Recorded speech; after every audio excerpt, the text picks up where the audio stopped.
বিএনপির চেয়ারপারসন ও সাবেক তিনবারের প্রধানমন্ত্রী খালেদা জিয়ার মরদেহ পূর্ণ রাষ্ট্রীয় মর্যাদায় এবার কেয়ার হাসপাতাল থেকে সংসদ ভবনে নেওয়া হবে।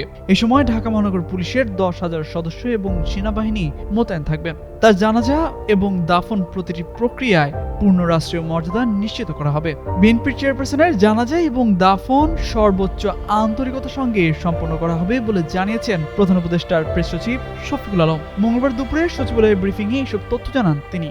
বলেন, জাতীয় সংসদ ভবনের দক্ষিণ প্লাজায় খালেদা জিয়ার জানাজা অনুষ্ঠিত হবে। এবার কেয়ার থেকে সকালে সংসদ ভবনে নেওয়া হবে মরদেহ। পুরো রাস্তায় বিশেষ নিরাপত্তা দেবে সরকার। ডিএমপির 10,000 পুলিশ সদস্য মোতায়েন থাকবে। এছাড়া সেনা সদস্যরাও মোতায়েন থাকবেন। বিএনপিকে যে কোনো প্রয়োজনে সহযোগিতা করা হবে। প্রেস সচিব আরও জানান, খালেদা জিয়ার জানাজা বেসরকারি গণমাধ্যমগুলো কভারেজ করতে পারবে, তবে দাফন কার্যক্রম শুধু বিটিভি সম্প্রচার করবে। মঙ্গলবার ভোর 6টায় রাজধানী এবার কেয়ার হাসপাতালে চিকিৎসাধীন অবস্থায় শেষ নিঃশ্বাস ত্যাগ করেন বিএনপির চেয়ারপারসন ও সাবেক তিনবারের প্রধানমন্ত্রী খালেদা জিয়া।